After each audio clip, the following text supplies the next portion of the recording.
I want to lose weight, but I don't want to be hungry. Most people who want to lose weight fall into the same category. So here's a few things we can do about it. One very easy thing is increasing the nutrient density of our diet.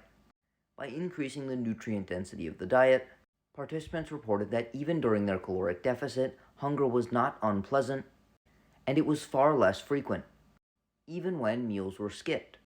This is likely because in a state of nutrient deprivation, humans and animals develop nutrient-specific appetites. For example, in a state of calcium deficiency, we get a calcium-specific appetite, and consumption of the foods rich in the nutrients we are deficient in significantly increase the production of appetite-suppressing hormones. Examples include calcium, zinc, vitamin D, and micronutrients as a whole, demonstrated by the fact that even those supplemented with multivitamins display significant reductions in their appetite sensations. Therefore, a high micronutrient density diet is an extremely effective strategy for managing appetite.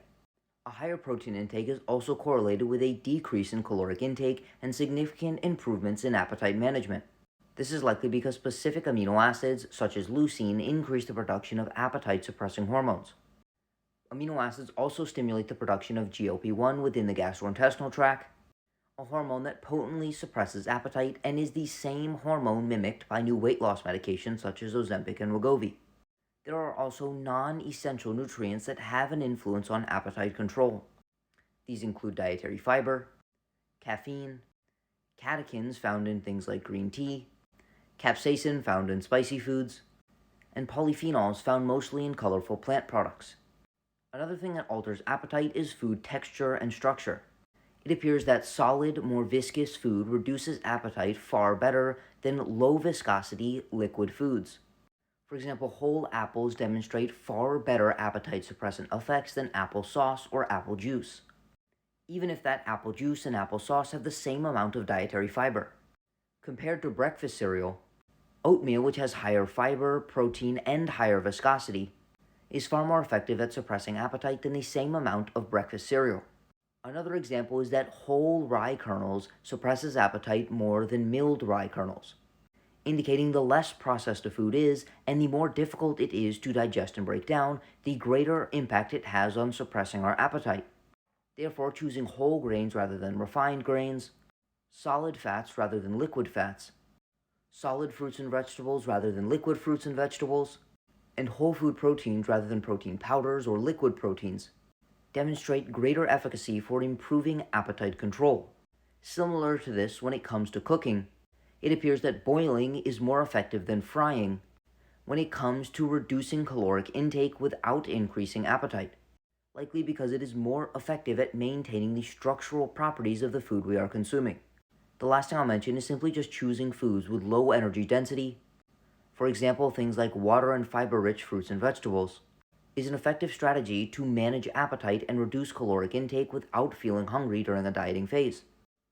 In summary, when it comes to what you should eat, it appears that prioritizing protein, micronutrients, unprocessed whole foods, and low energy density foods appears to be an effective strategy. But let's take a second to talk about how we should eat these foods.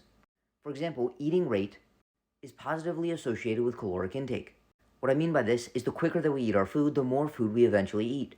Therefore, slowing down when we eat and taking longer to finish our meal can increase satiety and reduce our likelihood of overeating at that given meal. When it comes to when, it does appear that a high-protein breakfast significantly decreases appetite for most people compared to skipping breakfast or a normal protein breakfast. Therefore, although a higher protein diet appears to be effective, a high-protein diet where we skew our protein intake towards the morning might be the most effective for managing appetite. And the final thing I'll mention is pre-meal strategies to increase satiety. For example, just the consumption of water prior to the meal reduces per meal caloric intake, without affecting the caloric intake at subsequent meals, indicating it's an effective strategy to decrease caloric intake.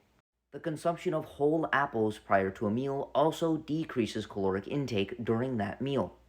Applesauce decreases caloric intake very slightly, and there's essentially no effect for apple juice. Therefore, consuming a food high in polyphenols, fiber, water, and micronutrients such as apples prior to your meal is an effective strategy to increase early meal satiety and decrease total daily caloric intake without increasing appetite. The consumption of whey protein prior to a meal also significantly reduces food intake without increasing appetite. And finally, eating salad prior to your meal has the same effect. Although this video was long, I hope it was extremely comprehensive and helpful for your weight loss goals. With that being said, if you would like an individualized approach to your nutrition and lifestyle to optimize your health, energy, and body composition, send me a DM to sign up for coaching.